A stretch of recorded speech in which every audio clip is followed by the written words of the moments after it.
Hi guys and welcome back to another episode of my horror stories। आज भी मैं आपके पास एक इंटरेस्टिंग स्टोरी लेकर आई हूँ, तो स्टोरी की तरफ चलते हैं। ये स्टोरी मुझे किसी एनोनिमस लड़की ने सेंड की है और ये कहती है कि ये मेरे साथ पेश आने वाला सच्चा वाक़या है। तो ये कहानी उन्हीं की ज़ुबानी हम सुनाते हैं आपको। ये कहती है कि मैं तकरीबन 7th क्लास में थी जब मैं स्कूल में स्टडी कर रही थी। तो स्कूल में मेरे साथ मेरी एक और दोस्त भी थी जिसके साथ मेरी काफ़ी ज़्यादा अच्छी बॉन्डिंग थी। तो मेरी अपनी सहेली के साथ काफ़ी ज़्यादा अच्छी बॉन्डिंग थी और मैं हर अपनी बात उसी के साथ शेयर किया करती थी। तो जैसे जैसे टाइम गुजरता गया मेरी दोस्त के साथ लड़ाइयाँ भी शुरू हो गई। तो ऐसे ही मामूल के मुताबिक मेरी फ्रेंड्स के झगड़े वगैरह चलते और हम दोबारा बुला लेते। तो एक दिन उसके साथ मेरी इतनी खतरनाक किस्म की लड़ाई हुई ना, जिसका बदला जो है ना मुझे बहुत मुश्किल से चुकाना पड़ा था। तो हुआ कुछ यूँ कि वो मुझसे नाराज़ थी तो मैंने भी उसे उस दिन ना बुलाया क्लास में। तो छुट्टी होने से पहले तकरीबन 10-15 मिनट पहले मैंने मैम को बोला कि मैं वॉशरूम जाना चाहती हूँ। तो मैम ने बोला हाँ तुम चली जाओ वॉशरूम। तो मैं वॉशरूम चली गई। मुझे नहीं पता चला कि वो भी मैम से पूछ के मेरे पीछे आ गई है। मैं जैसे ही वॉशरूम में एंटर हुई और मैंने दरवाज़ा बंद किया, बाहर से किसी ने कुंडी लगा दी। अब मुझे तो ये था कि किसी और ने लगाई है, लेकिन मेरी फ्रेंड ने ही लगाई थी। मुझे बाद में पता चल गया क्योंकि जैसे ही मैं वॉशरूम के अंदर बंद हुई उसने बाहर से कहना शुरू कर दिया, अब बताओ तुम क्या कर सकती हो। तो मैंने बोला कि छुट्टी होने वाली है, दरवाज़ा खोल दो, ये ना हो कि यहाँ पे कुछ और सीन क्रिएट हो जाए। तो उसने दरवाज़ा नहीं खोला और वो वहाँ से भाग गई। छुट्टी हुई, बेल बजी, छुट्टी हुई, बच्चे सब घर चल गए। मैं सिर्फ और सिर्फ अकेली मैं ही स्कूल के वॉशरूम में बंद हो गई। अब स्कूल के अंदर मुकम्मल तौर पर सन्नाटा छा चुका था और उस सन्नाटे का इतना कुछ ज़्यादा खौफ था ना, मैं आपको बता नहीं सकती। क्योंकि जब हम स्कूल में होते हैं तो बहुत ज़्यादा शोर होता है और जब सन्नाटा होता है ना, वो सन्नाटा ही इंसान को खा रहा होता है। एनी हाउ, ये बात वैसे 10 साल पुरानी बात है, मैं आज बता रही हूँ आपको। तो मेरी फ्रेंड जो थी उसने भी टीचर को नहीं बताया, वो भी घर चली गई। उससे तो ये था कि अंकल वगैरह जो होंगे चेकिंग करने आएंगे और वो दरवाज़ा वगैरह मतलब खोल देंगे, जो भी है छुट्टी टाइम जो ताले वगैरह लगाते हैं। उसने तो ये सोचा था ना, और वो घर चली गई। और इसके बाद क्या हुआ, काफ़ी ज़्यादा टाइम हो गया और मैं वॉशरूम के अंदर ही सो गई। मुझे पता ही नहीं चला कि अंकल कब आए, बाहर से ताले वगैरह लगा के चले गए। ये मेरी भी मिस्टेक थी। और हैरानगी की बात यह है कि मैं इतनी छोटी थी और वॉशरूम में सो गई। आज अगर मैं सोचूं ना तो मुझे बहुत ही ज़्यादा अजीब लगता है। तो मैं वॉशरूम के अंदर जो थी वो सो गई। जब मेरी आंख खोली तो बाहर जो था वो थोड़ा थोड़ा अंधेरा आ चुका था, थोड़ी सी रोशनी थी। वॉशरूम की खिड़की से थोड़ा बहुत तो नज़र आ ही रहा था ना। तो मैंने शोर मचाना शुरू कर दिया कि दरवाज़ा खोलो, दरवाज़ा खोलो। लेकिन बाहर से किसी की आवाज़ भी नहीं आ रही थी क्योंकि स्कूल तो बिल्कुल खाली था और टाइम ये होंगे मगरिब के टाइम हो चुका था। सर्दियाँ थी ना तो जल्दी ही रात पड़ जाती थी, अंधेरा हो जाता था। तो इसके बाद जैसे ही और अंधेरा हुआ मुझे और डर लगना शुरू हो गया। तो मैंने रोना शुरू कर दिया। मैंने ज़ोर ज़ोर से रोना शुरू कर दिया।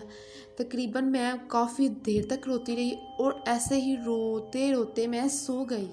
इमेजिन कर सकते हैं आप, मैं फिर से सो गई। मुझे नहीं याद मैं कितनी देर सोई। फिर थोड़ी देर बाद मेरी आंख खुली, तब मुकम्मल तौर पर अंधेरा था। वॉशरूम में मैंने कौन सा लाइट जलाई थी, मैंने नहीं थी लाइट जलाई, क्योंकि मैं दिन के टाइम वॉशरूम में गई थी तो वहाँ पर तो रोशनी होती है।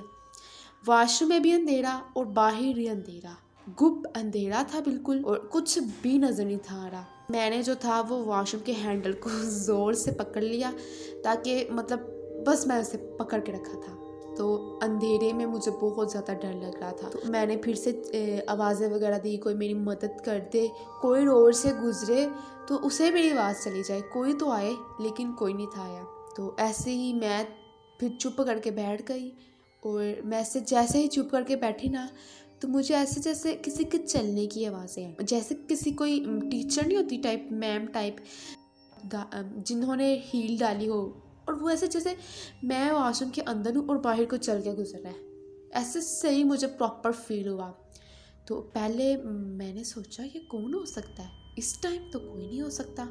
पहले मैंने सोचा उनसे हेल्प ले लेती हूँ, लेकिन फिर मैंने सोचा नो, ये वो नहीं है जो मैं सोच रही हूँ, ये कुछ और है। मैं डर गई।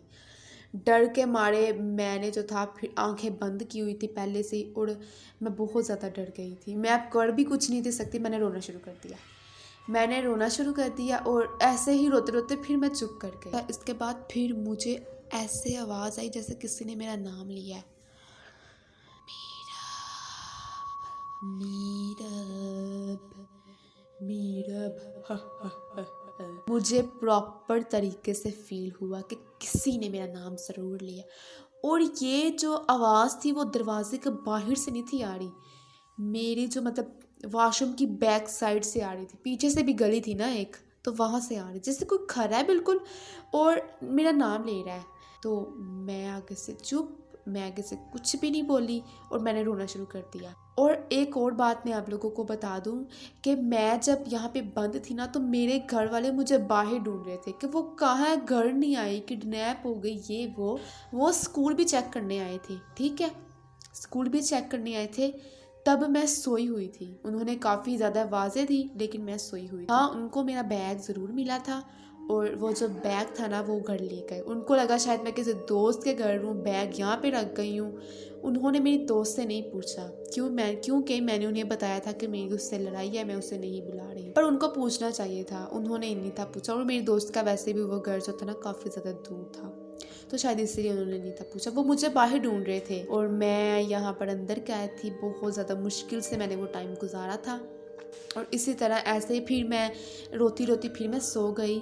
ऐसे ही मुश्किल से मैंने तकरीबन 3-4 घंटे ऐसे ही पार किए, और इसके बाद फिर मुझे होश आ गए। मैं बस यही इंतज़ार करी थी कि कैसे सुबह हो और मैं यहाँ से निकलूँ। और एक और बात मैं आपको बता दूँ कि सारी रात मुझे स्कूल के छुट्टी के टाइम से लेकर रात तक मुझे इतनी को तेज़ भूख लगी हुई थी ना, मैं बता नहीं सकती आपको। मैंने वही जो वॉशरूम का जो नल होता है ना, वहाँ से पानी पिया था।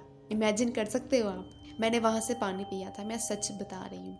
तो मैंने वहाँ से पानी पिया और अपनी प्यास वगैरह थोड़ी कम की, क्योंकि खाने को तो कुछ था नहीं, तो मैंने पानी ही वहाँ से पी लिया था हाथ ऐसे आगे रख के। अब मैं जैसे ही रोकर चुप हुई, तो ऐसे जैसे किसी ने घुंघरू टाइप चीज़ें छन छन वो डाले हुए थे, और वो चल रही है ऐसे घुंघरू लेके। मैं फिर से डर गई। मैंने कहा ये स्कूल में ज़रूर कुछ ना कुछ गड़बड़ ज़रूर है। मैंने फिर से रोना शुरू कर दिया। मैं जैसे ही चुप करती फिर से आवाज़ आना शुरू हो जाती।